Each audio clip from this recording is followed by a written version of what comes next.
Olá, estamos começando mais um Yajus Talk, o seu bate-papo sobre direito e inteligência artificial. Hoje nós vamos falar com o professor Caio Augusto Souza Lara sobre essas relações entre o direito e a inteligência artificial. O professor Caio é professor da Esquema Business School e da Escola Superior Dom Helder Câmara. Atualmente está fazendo o seu pós-doutorado pelo PPGD da UFMG. Apresentado o professor Caio, vou chamar para o papo também Lucas Carini. Olá, Lucas, tudo bem? Tudo bem, professor Fausto? Tudo bem, professor Caio? Para nós é uma honra recebê-lo aqui no nosso podcast. Este que é o primeiro episódio da terceira temporada. Na segunda temporada, ano passado, a gente recebeu diversos pesquisadores renomados, morando aqui no Brasil, morando fora. E para nós é uma honra ter esse primeiro episódio contigo, professor Caio. E eu já quero fazer aqui uma provocação. Há algum tempo eu venho fazendo uma analogia simplória, digamos assim, nas minhas falas sobre direito e inteligência artificial, que é a analogia da linguagem, né? Então, no Brasil, assim como em outros países, ainda é bastante comum você ter que aprender uma segunda língua, né? E quando a gente traz essa analogia para a tecnologia, do momento que a gente acorda até o momento que a gente dorme, às vezes até dormindo, nós somos controlados ou interagimos com tecnologias que são feitas, né, através de um algoritmo criado e programado com uma linguagem de programação que a gente não conhece, né?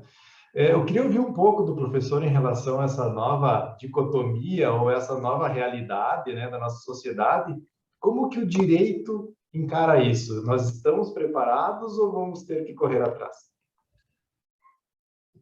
Olha, excelente provocação, Lucas. Antes de mais nada, né, quero dizer que é um prazer enorme colaborar com os colegas do IMED, instituição renomada do sul do país, né, lugar de grandes pensadores, de gente muito séria e muito profissional, né? Cumprimento aqui meu amigo Fausto, que está nos acolhendo aqui também nesse podcast, e toda a família aí do IMED. Então, Lucas, vamos começar bem aqui a nossa conversa, né?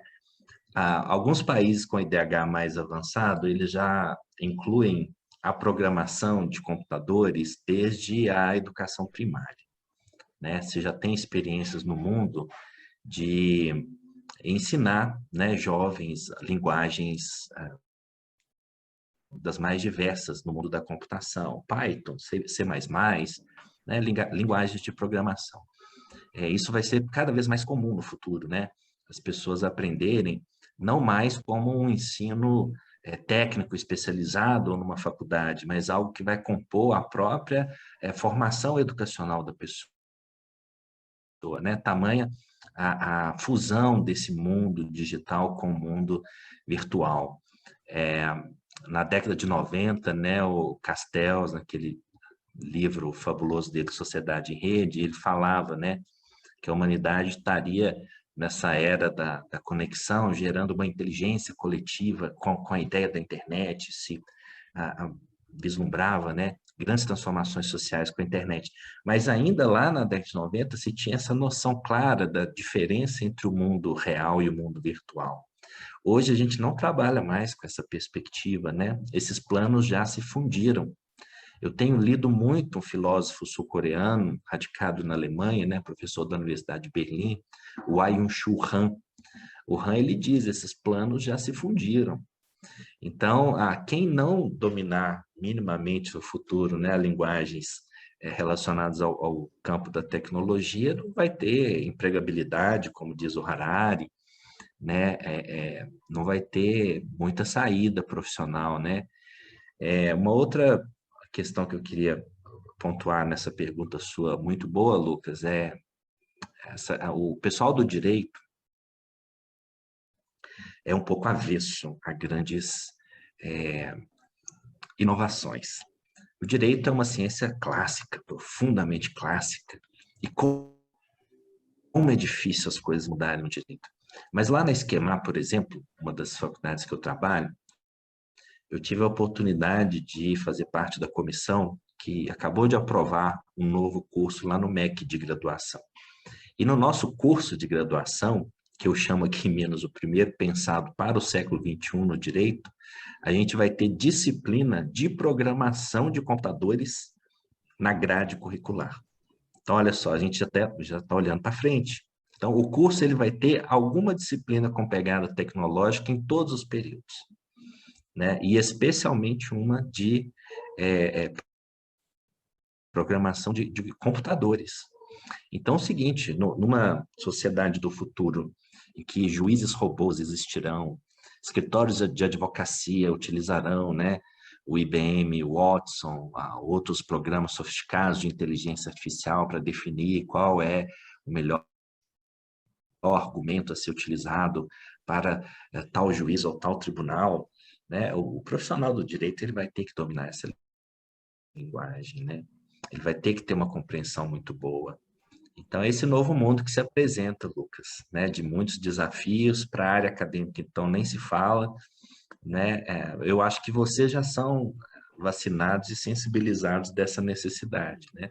Os profissionais do Caio, direito se já atualizarem que com a área da você está tecnologia. destacando essa necessidade de uma integração maior da nossa área principal, da nossa pesquisa e do nosso estudo, que é o direito, com a área da tecnologia e também com, digamos assim, a inteligência artificial em si, uma capacidade de programação, eu queria saber de ti o seguinte: muitas vezes as pessoas produzem conhecimento nessa área, que é o direito e a inteligência artificial, e elas acabam trabalhando muito num nível abstrato.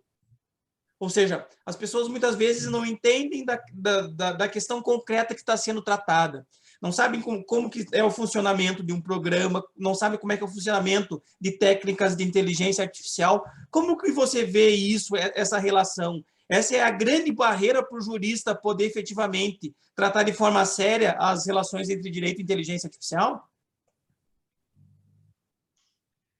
Ô Fausto, eu acho que essa preocupação sua, ela muito se relaciona aos processos embrionários de aplicação da inteligência artificial pelo Poder Judiciário, né? No Brasil, a gente já tem mais de 70 programas, a última vez que eu olhei eram 73 projetos de inteligência artificial nos tribunais Brasil afora, né? Tem alguns mais famosos, né?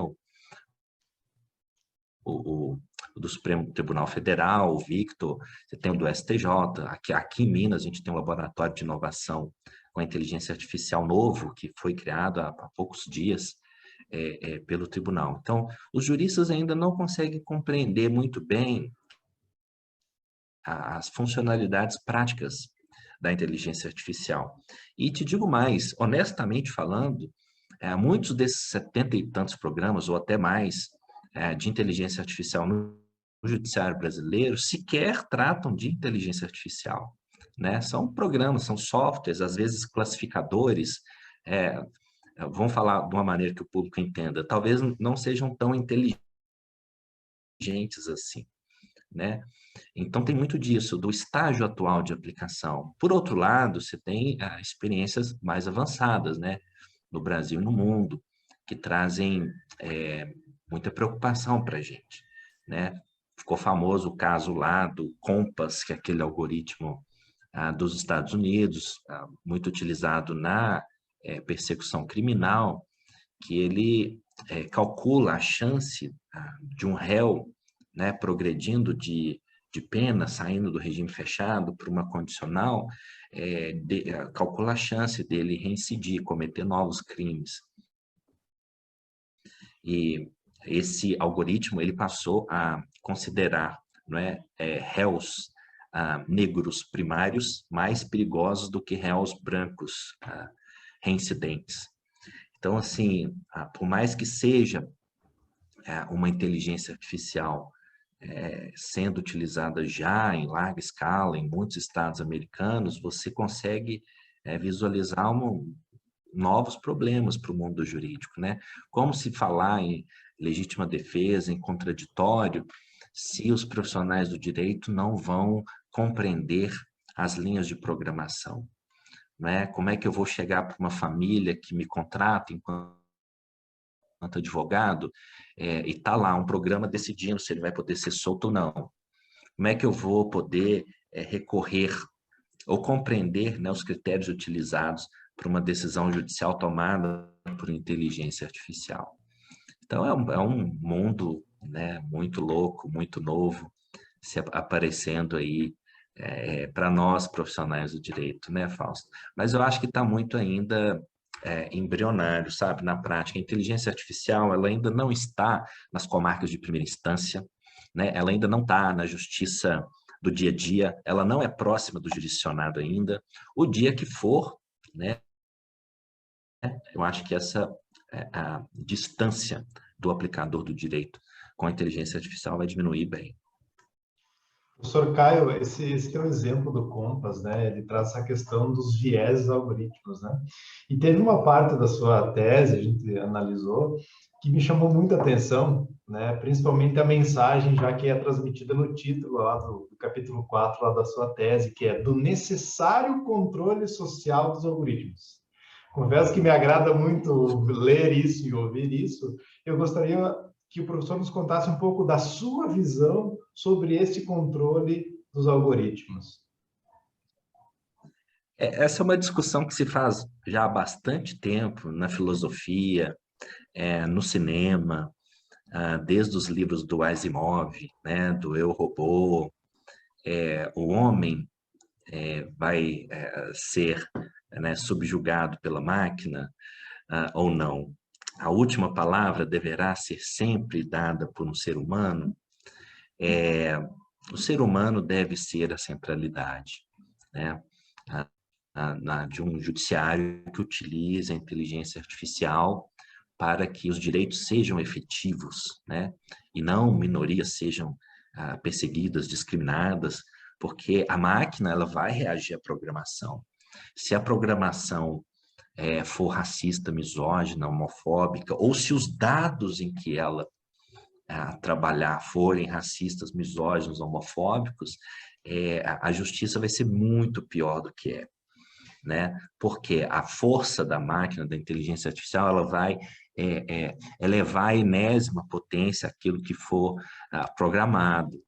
Então, eu proponho na tese, né, algumas ideias e algumas coisas já estavam aí as normativas, né, europeias, e veio depois também com a resolução do CNJ sobre a inteligência artificial. Hoje a gente fala em transparência absoluta, né, dos algoritmos. A resolução do CNJ é muito bonita em alguns pontos, né? Ela reforça essa parte da centralidade do ser humano, do controle humano sobre, né, a utilização de mecanismos de inteligência artificial, mas outros pontos, a própria resolução do CNJ também deixa a desejar.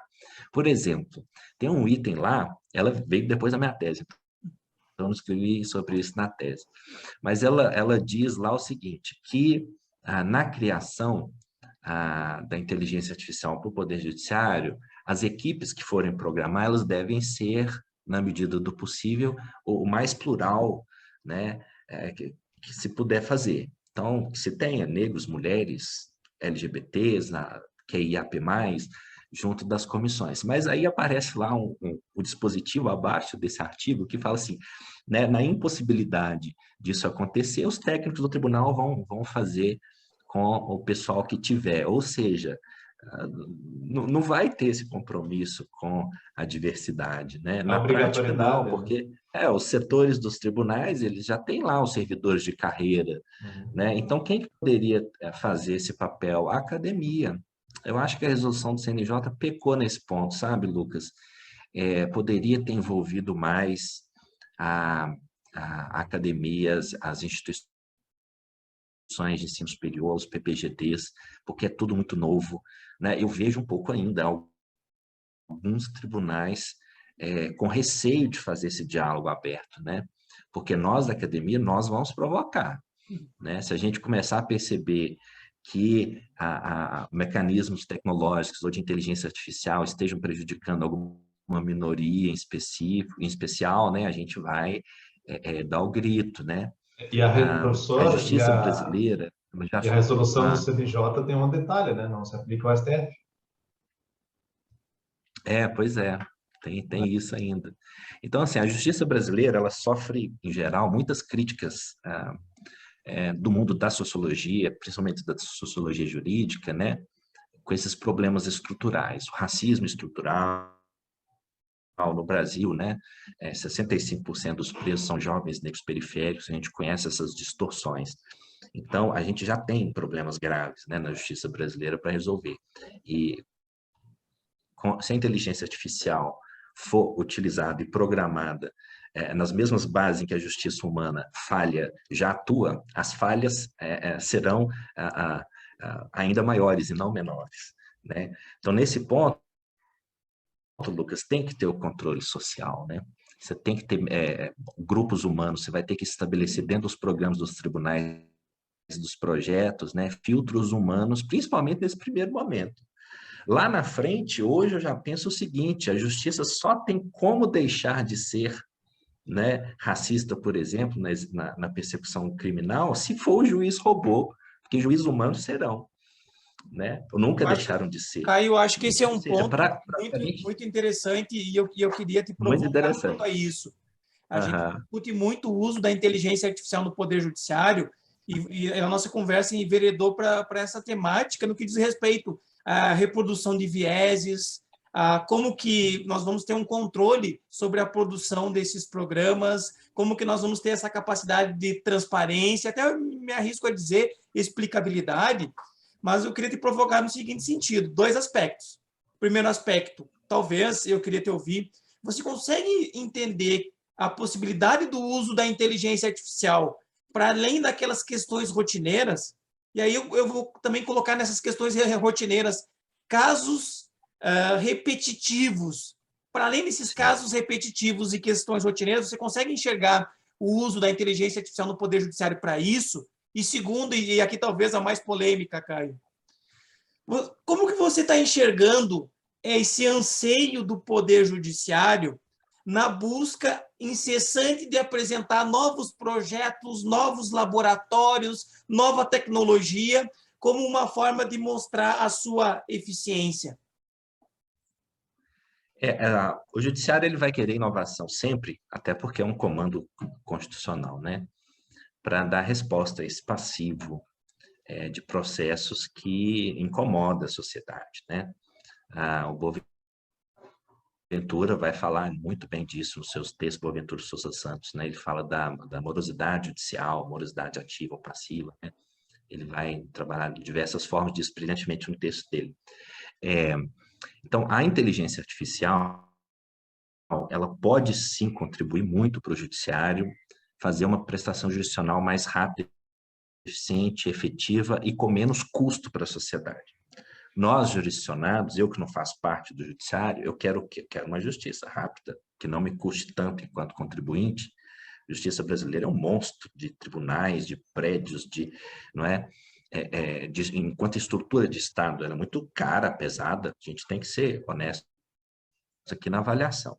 Então, se a inteligência artificial vier para poupar tempo de trabalho dos servidores e dos juízes, que bom que isso está acontecendo. É o caso, por exemplo, do Victor do Supremo Tribunal Federal. O que o Victor faz, né? Antigamente, um assessor do ministro do Supremo Tribunal Federal ele gastava 40 minutos para pegar o processo e fazer uma análise se aquele caso específico, aquele processo específico, era caso de repercussão geral ou não. Repercussão geral é aquele filtro que tem que ter no controle de constitucionalidade, né? Não sei se o pessoal mais jovem do curso vai conseguir compreender isso, mas a gente tenta falar de uma maneira mais... É um filtro, precisa reconhecer que o processo, que aquela questão daquele processo afeta muita gente, não é apenas o caso de um só processo. Então, antigamente, o servidor humano gastava 40 minutos para fazer isso. E o Victor, ele faz uma análise preliminar em segundos, instantaneamente. Então, ele estava conseguindo poupar horas de trabalho. E horas de trabalho vai liberar o servidor para fazer outra coisa, né? Então, ou seja, para colocar o processo para girar mais rápido. Então, nesse sentido, eu acho que sim, a inteligência artificial ela vai contribuir muito com o judiciário. Tem todos esses perigos, né? Que a gente vai que a gente vem estudando, falei disso na tese, meu pós-doutorado também vou falar sobre um pouco disso, né, dos perigos que se tem de se conferir poder demais às máquinas, né? Mas eu sou, sim, favorável à utilização da inteligência artificial, principalmente nessas atividades de suporte à jurisdição. Né? Não faz sentido, em pleno século XXI, você ter servidores perdendo tempo para fazer atos processuais repetitivos e massivos. Por exemplo, eu já fui servidor do Tribunal de Justiça aqui de Minas Gerais, concursado, e eu trabalhava numa vara civil. Então, para vocês terem uma ideia, lá a gente perdia 3 dias de trabalho para fazer um bacenjute. Então, o juiz proferia uma decisão, né, restringindo o patrimônio do executado que não pagou, e aí um dia o juiz proferia a decisão, outro dia ia para a secretaria, eu, enquanto servidor, programava lá o bacenjute, aí ia para o juiz para ele, com a senha dele, comandar a ordem, e depois aquela ordem ia para o Banco Central, o Banco Central respondia, no dia seguinte o juiz ainda tinha que confirmar de novo sabe, o bloqueio dos bens. Agora tem um projeto lá do Tribunal de Justiça do Rio Grande do Norte que ele faz tudo isso em minutos, automaticamente. O juiz comandou o bacenjute, ele mesmo comunica com o sistema do Banco Central, então, ou seja, está poupando horas de trabalho, né, dos servidores. Isso vai fazer com que a justiça seja mais rápida, né? Agora, como diz também o Boaventura, a justiça ela tem que ser só rápida ou a gente precisa de uma justiça com mais qualidade, né? Então, essa análise ela precisa ser feita em conjunto também, né, Lucas? Professor, esse teu exemplo, ele me fez me lembrar uma fala, acho que foi até numa participação do Richard Susk no STF ano passado, ele fez uma participação online, e ele fala que, no livro dele ele fala isso também, que tudo que foi inventado até hoje para aplicar no Poder Judiciário, ele é para melhorar algo que já existe, né? E ele fala que a mudança verdadeira acontecerá quando a gente utilizar a inteligência artificial para transformar o Poder Judiciário em algo que se adeque mais à demanda da sociedade, né?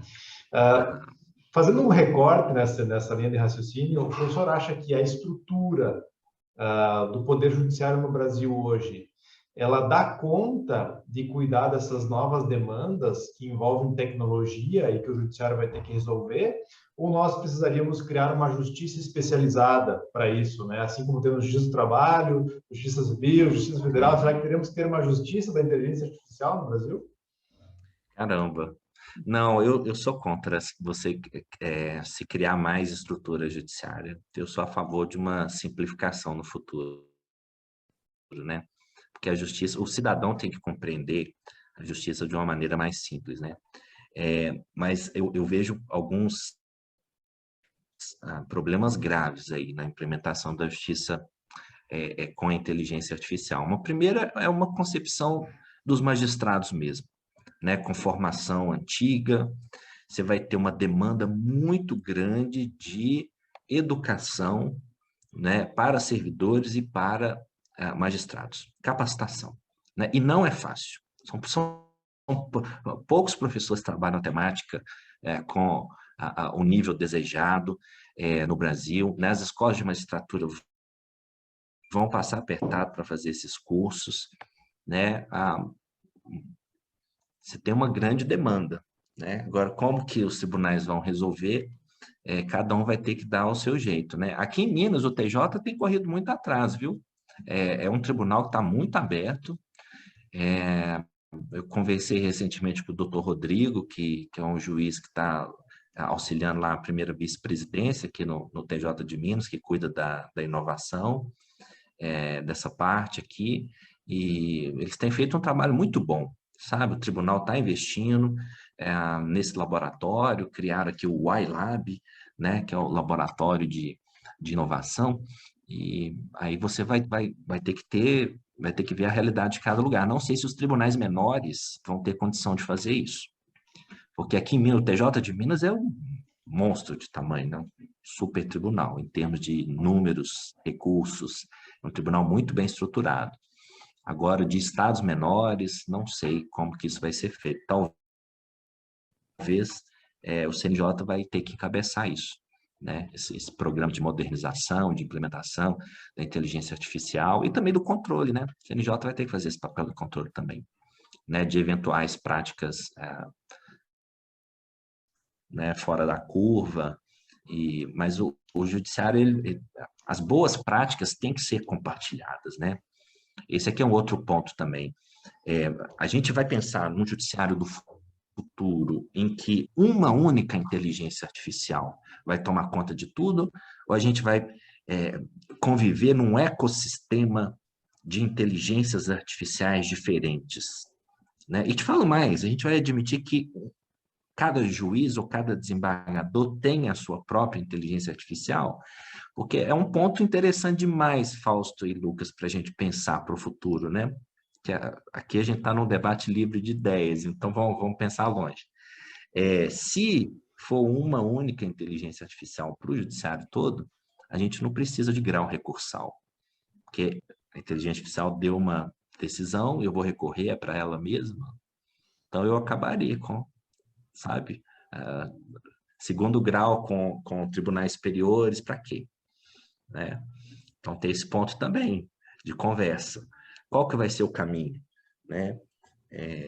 Mas, por enquanto, nesse primeiro momento de aplicação da inteligência artificial, eu acredito muito no compartilhamento de ferramentas e tecnologias. Por exemplo, alguns tribunais têm inteligência artificial para transcrever audiências gravadas. Então, grava-se a audiência, a sessão de um tribunal de segunda instância, e ali um servidor ficava horas e horas e horas escrevendo o que os magistrados... Cara, um ser humano precisa fazer isso? Não, você tem inteligência artificial que faz a transcrição. Uma outra coisa que o TJ de Minas está fazendo, e muito bem, esse projeto eu acho que ele vai ser maravilhoso.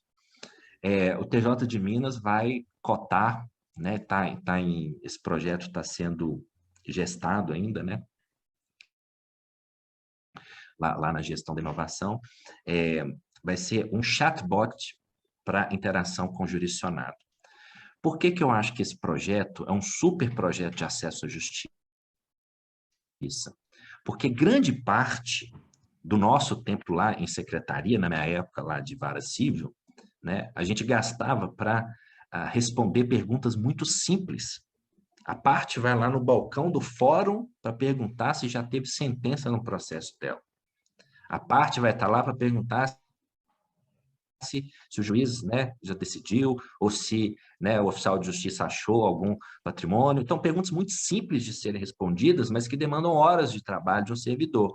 Então, se um chatbot puder fazer isso, tal qual os chatbots já fazem, né, nessas grandes redes de comércio online, da Magalu, da Magazine Luiza, ou da AliExpress, ou da Amazon, sei lá, tem uns mais inteligentes, tem uns mais burrinhos, né? Mas o chatbot, ele já eliminaria muito trabalho judiciário. Então, eu acredito que o custo-benefício, né, de um chatbot saber responder para o cidadão lá, meu processo é número tal, meu nome é tal. Já teve sentença nele? Sabe? Porque as pessoas não sabem olhar. A pessoa comum, ela não sabe entrar no site do tribunal e digitar o número do processo e compreender aqueles termos, né, jurídicos que estão ali. Nesse ponto, a inteligência artificial pode ajudar em muito ao cidadão jurisdicionado e compreender como é que está a situação jurídica dele. E também entra em voga a necessidade da tradução da linguagem jurídica, vamos chamar assim, para uma linguagem natural que possa ser programada no chatbot, por exemplo, e dar respostas mais simples para o cidadão. É um excelente exemplo. Professor Caio, quando a conversa é boa, ela passa muito rápida, e é o nosso caso. Mas antes de nós finalizarmos, eu queria... Eu estou com o tempo, viu, Fausto? Se quiser estender... Eu queria te provocar com duas coisas. A agenda hoje está bem tranquila.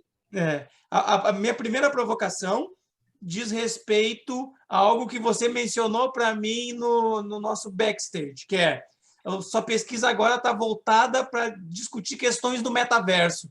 Eu queria que o professor falasse um pouquinho sobre isso e também indicasse para quem nos acompanha qual que seria uma palavra final sobre essa temática do direito à inteligência artificial. Aí já dei a deixa do metaverso. Muito bom, vou responder as duas conjuntamente, as duas provocações. O Fausto sempre me preocupou muito, enquanto pesquisador, isso desde quando eu entrei no mestrado, com a professora Adriana lá na UFMG, né, a quem presto aqui minha homenagem, a questão da opressão humana, né, sobre seres humanos viverem sobre qualquer forma de opressão. Opressão de gênero, opressão de classe, opressão racial, opressão por orientação sexual, por questão de deficiências físicas, sempre foi algo que me tocou muito. Por que que seres humanos são oprimidos? Em qualquer uma das suas formas, né? Essa discussão, ela já vem, né, de uma longa história, de uma longa escola de pensamento, né, do campo que a gente chama do campo contra-hegemônico, né, de inúmeros pensadores, desde Angela Davis, de Jamila Ribeiro, né, passando lá pelos antigos Marx, Gramsci e Boaventura, mais contemporâneo, né, e eu diria até o Bauman e o Byung-Chul Han, que é o meu referencial teórico atual, né, o autor das ideias em que eu me baseio atualmente. Então, eu fiz um projeto lá para o programa de pós-graduação em Direito da UFMG, onde eu fiz meu mestrado, meu doutorado também. Esse projeto ele se chama A Pedagogia do Oprimido Digital. Eu fiquei pensando, como seria se o Paulo Freire estivesse vivendo entre nós, com a sua denúncia da pedagogia do oprimido, né? Paulo Freire morreu no final dos anos 90, ele não viu a revolução tecnológica na sua grande expressão que aconteceu nas últimas 2 décadas, né? E eu fiquei pensando o seguinte, quais que são as novas formas de opressão humana nesse mundo digital? Aí eu começo a ler notícias, né? No metaverso começam a aparecer situações muito malucas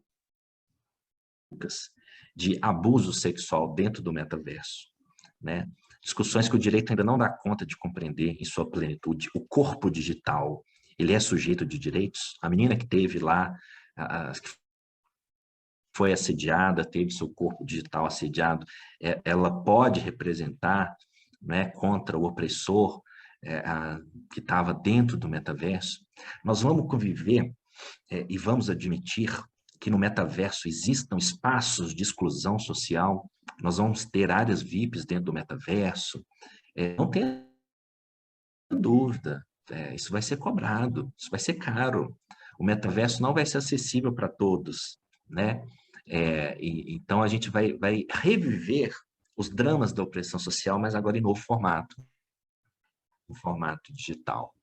Isso não quer dizer que o metaverso não sirva para muitas coisas interessantes. Por exemplo, uma pessoa que esteja em transição de gênero, uma pessoa que se descobriu que ela é uma pessoa diferente do que lhe atribuíram no momento do nascimento em razão da sua genitália, né? No metaverso, essa pessoa ela vai poder experimentar, né, coisas que ela não poderia experimentar sem as barreiras sociais no mundo real, digamos assim, né? Então, ela vai poder experimentar uma roupa, um cabelo, um jeito de ser, né?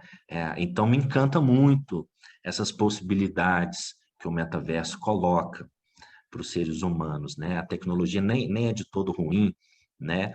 Mas o meu campo de pesquisa em específico agora, no momento, é exatamente esse, né? Levantar quais que são os potenciais riscos, né, dessa investida humana em grande profundidade nesse ambiente digital no metaverso. Então, é o meu tema, viu, Fausto? Minha pesquisa está só iniciando, eu não concluí ela ainda. O meu trabalho do próximo semestre é justamente pensar isso, né? Como é que seria essa pedagogia do oprimido digital? Eu já criei um conceito, né? Isso eu posso dar o spoiler aqui e adiantar para vocês. O Paulo Freire falava lá, no Pedagogia do Oprimido, do conceito do ser mais, né? As ditaduras, a opressão do marido, o que quer que seja, qualquer forma de opressão, ela impede que o ser humano exerça a plenitude do seu ser. Não é? Se eu sou pobre, se eu sou reprimido pelo meu marido, ou se eu estou numa situação de classe em que eu não tenho acesso, né, à educação, por exemplo, eu não exerço as plenitudes do meu ser. né? Que ele chamava lá do ser mais. Aí eu peguei essa mesma conversa para o campo digital. Então, eu criei o conceito, que está lá na minha pesquisa agora, ainda não publicado, mas está aqui registrado, se alguém apropriar, eu vou processar. Né? Eu criei o conceito do ser mais digital. Então, ou seja, a gente vai ter que criar mecanismos que impeçam essas empresas do metaverso, essas grandes empresas varejistas que manipulam os nossos dados para fazer a gente consumir mais o que a gente nem precisa consumir, para que a gente possa exercer a plenitude do nosso ser também em formato digital. Então, essa mensagem, viu, Fausto, que eu deixo aí para vocês, a discussão é muito boa, eu quero muito poder, né, acabado aí essa fase final de pandemia, poder, quem sabe, ir aí no IMED, discutir com vocês em alguma banca, né? Seria muito legal fazer essa viagem aí. Nós que estamos muito impressionados e agradeço essa temática, precisa ser desenvolvida e me arrisco a dizer, o professor Caio está no centro do furacão, enfrentando os desafios do metaverso. E você já tem o seu perfil no metaverso, como é que a gente chama isso? O seu avatar? É o avatar. Aí eu brinco em alguns metaversos, né? O metaverso não é uma coisa só, né, Fausto? Tem vários projetos de metaverso, né? Tem alguns mais famosos, alguns que o pessoal até envolve criptomoedas com eles, né? A Decentraland, a The Sandbox. Vai ter o grande metaverso do Facebook, né? Você tem empresas que fazem metaverso para corporações, para fazer reuniões de trabalho em ambiente digital. Isso já está rolando, né, no mundo. Mas é uma pluralidade, né? Vamos já pensar num próximo episódio para falarmos daquilo que faltou. Acho que nos concentramos muito no Poder Judiciário e tem um universo ainda para discutirmos. Professor Caio, agradecemos novamente a sua participação no IAJUSTalk, que é o bate-papo sobre direito e inteligência artificial. E aqueles que estão nos escutando e nos vendo, a gente já deixa o convite para conhecer os outros episódios e as outras temporadas do IAJUSTalk. E temos muito mais materiais no Spotify e também no YouTube. Nos sigam nessas plataformas e nos falamos em breve. Abraço a todos.